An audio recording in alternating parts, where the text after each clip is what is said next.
अखिलेश यादव का बाबा रामदेव पर निशाना। एक बार दिल्ली से सलवार पहनकर भागा था, उसी तरह AQ होम भागे थे।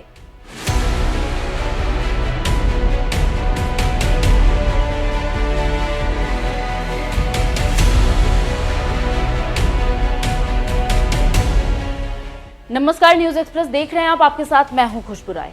एक सप्ताह नहीं बीता, रामदेव ने ऐसा बयान दिया कि सोशल मीडिया पर तूफान आ गया और बयान गलत भी था। रामदेव के वीडियो में वो शरबत का प्रचार कर रहे हैं और कुछ ऐसी बातें कह रहे हैं जिससे समाज में काफी दुर्भावना फैल सकती है, और सीधे सीधे कह रहे हैं कि हमारा शरबत खरीदेंगे तो हिंदू मजबूत होंगे और ये वाला खरीदोगे तो मदरसा और मस्जिद बनेगा। इसी को लेकर काफी कड़ी आलोचना हुई। उसके बाद राजनीतिक प्रतिक्रियाएं आने लगी। उन्हीं में से एक समाजवादी पार्टी के प्रमुख अखिलेश यादव ने बड़ा हमला बोला। और इतिहास ये भी कहता है कि एओ ह्यूम जब 1857 की हमारी आजादी की लड़ाई थी, उसमें उसी तरह भागे थे जैसे एक बार कोई बाबा जी दिल्ली में भागे थे कपड़े पहन करके। ये इतिहास के पन्नों में दर्ज है।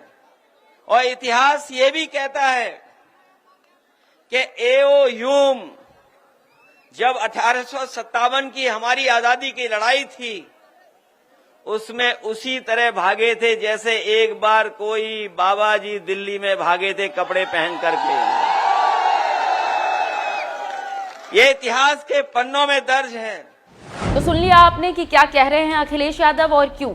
और इसी को लेकर कहा जा रहा है कि अखिलेश ने रामदेव को सबक सिखा दिया है। अब हम पूरा मामला समझाते हैं आपको। बात दरअसल ये है कि रामदेव ने दावा किया कि एक खास कंपनी शरबत बेचती है, लेकिन उससे होने वाली कमाई का इस्तेमाल मदरसे और मस्जिद बनाने में किए जाते हैं, जबकि हमारी संस्था पतंजलि के गुलाब शरबत से गुरुकुल खुलते हैं। और क्या क्या कहा है पहले वो सुनिए आप। एक कंपनी है जो आपको शरबत देती है, लेकिन इससे होने वाली कमाई का इस्तेमाल मदरसे और मस्जिद बनाने के लिए करती है। अगर आप वो शरबत पीते हैं तो मदरसे और मस्जिद बनेंगे, लेकिन अगर आप पतंजलि के गुलाब शरबत पीते हैं तो गुरुकुल बनेंगे, आचार्य कुलम विकसित होगा, पतंजलि विश्वविद्यालय का विस्तार होगा और भारतीय शिक्षा पद्धति का विकास होगा। तो आप समझ सकते हैं कि कैसे जानबूझकर खुद ही रामदेव ने विवाद को जन्म दिया है और क्यों। हम सुनवाते हैं कि क्या कहा है रामदेव ने, आप सुनिए। प्रहार, जहर। दूसरी तरफ शरबत के नाम पर एक कंपनी है जो शरबत तो देती है, लेकिन वो शरबत से जो पैसा मिलता है उससे मदरसे और मस्जिदें बनवाती है। ठीक है, उनका मजहब है, लेकिन आप यदि वो शरबत पिएंगे तो मस्जिद और मदरसे बनेंगे। और पतंजलि का गुलाब का शरबत पीते हैं आप, ये शरबत पिएंगे आप तो गुरुकुल बनेंगे, आचार्य कुलम बनेगा, पतंजलि विश्वविद्यालय, भारतीय शिक्षा बोर्ड आगे बढ़ेगा। इसलिए मैं कहता हूं ये शरबत जिहाद भी, जैसे लव जिहाद, वोट जिहाद चल रहा है ना, ऐसे शरबत जिहाद भी चल रहा है। तो लो, आपको इस शरबत जिहाद से बचाना है तो सब तक ये। अब हम आपको बताते हैं कि बार बार सलवार की चर्चा क्यों होती है और इसका कारण क्या है। बात दरअसल ये है कि दिल्ली में भ्रष्टाचार के खिलाफ प्रदर्शन चल रहा था और केंद्र में कांग्रेस की सरकार थी। देश में व्याप्त भ्रष्टाचार को लेकर रामदेव दिल्ली में थे। एक दिन रात में दिल्ली पुलिस ने एक्शन जोरदार लिया। फिर क्या था, रामदेव पुलिस की कार्रवाई से बचने के लिए भगवा वेश उतारकर घायल महिला का वेश धारण करके भाग निकले। प्रत्यक्षदर्शियों उस वक्त छपे खबरों की माने तो रामदेव के घायल महिला का वेश धारण किए हुए सफेद रंग का सलवार सूट पहने थे और सिर पर दुपट्टा बांधकर प्रदर्शन स्थल के बाहर पकड़े गए थे। गिरफ्तारी के समय वो दो महिलाओं के सहारे चलने का नाटक कर रहे थे।